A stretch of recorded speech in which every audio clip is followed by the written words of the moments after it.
Assalamualaikum warahmatullahi wabarakatuh. Alhamdulillah.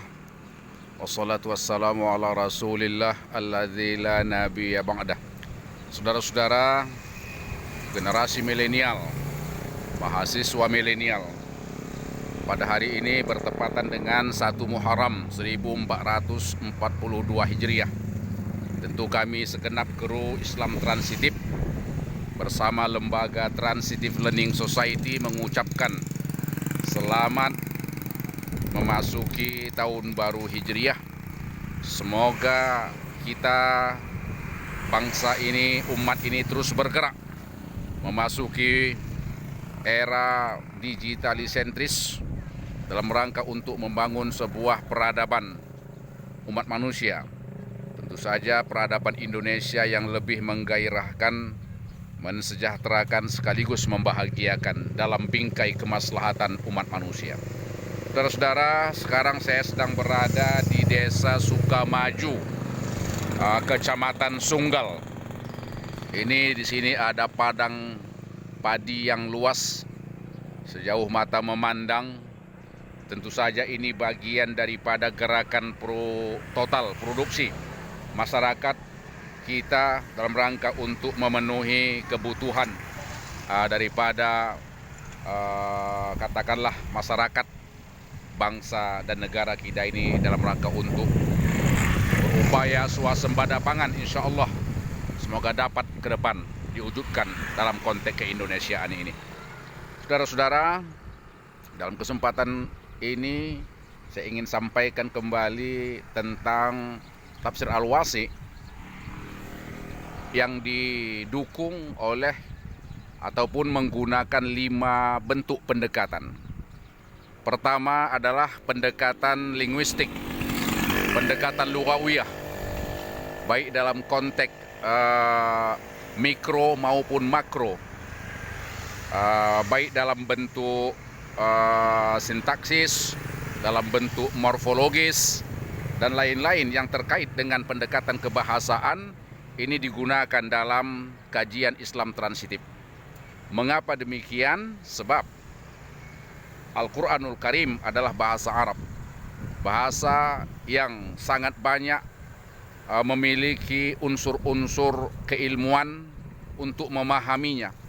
Apakah itu dalam konteks ilmu makna, apakah itu dalam konteks ilmu ma'ani, ataupun balaghah dan lain sebagainya. Jadi pendekatan kebahasaan ini memang sangat penting dalam konteks ataupun dalam pendekatan kajian tafsir Al-Wasi. Tanpa bahasa tentu tidak mungkin seseorang ataupun seorang mufassir, apalagi dalam konteks mufassir Indonesia, susah untuk memahami bahasa Arab tanpa menggunakan pendekatan bahasa. Oleh karena itu, pendekatan lughawiyah ini menjadi pendekatan pertama dalam ilmu ataupun kajian tafsir Al-Wasi, saudara-saudara.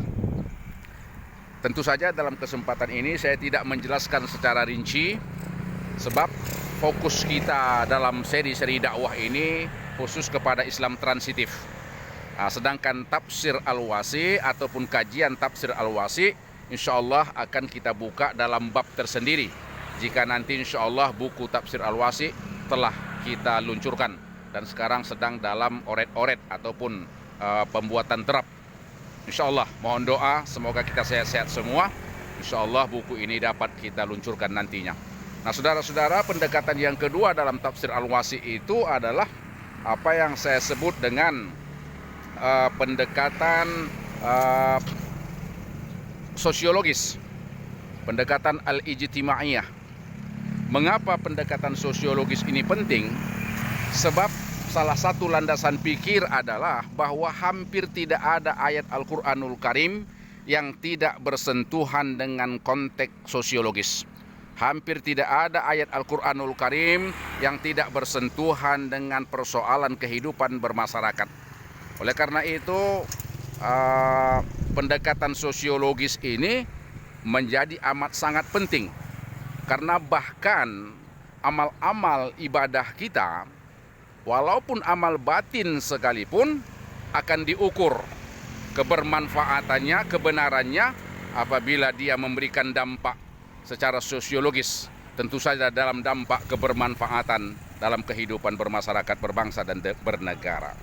Tentu saja dalam konteks pendekatan sosiologis ini mencakup berbagai segmen yang lain, segmen keilmuan yang lain, apakah itu pendekatan nilai-nilai kultural, apakah itu antropologi, sejarah, dan lain-lain. Jadi pendekatan sosiologis ini secara garis besar dia didukung juga oleh beberapa sudut ataupun bentuk keilmuan lainnya. Sebab tentu saja pendekatan budaya, antropologis, ekonomi, sejarah ini amat sangat penting di dalam memahami ayat-ayat Al-Quranul Karim. Dan berbagai segmen keilmuan tadi saya kelompokkan dalam saya sebut dengan pendekatan al-ijtimaiyah, yaitu pendekatan sosiologis. Nah, saudara-saudara, saya yakin insya Allah dengan pendekatan sosiologis ini akan terungkap makna-makna sejarah, peristiwa-peristiwa sejarah, nilai-nilai sejarah kehidupan umat manusia terdahulu, bangsa-bangsa terdahulu. Bagaimana konstruk kehidupan perjuangan mereka, bagaimana semangat perjuangan mereka dalam membangun kehidupan, bagaimana pula tata kultural, adat istiadat, bagaimana juga bentuk struktur kehidupan mereka, apakah di perkotaan atau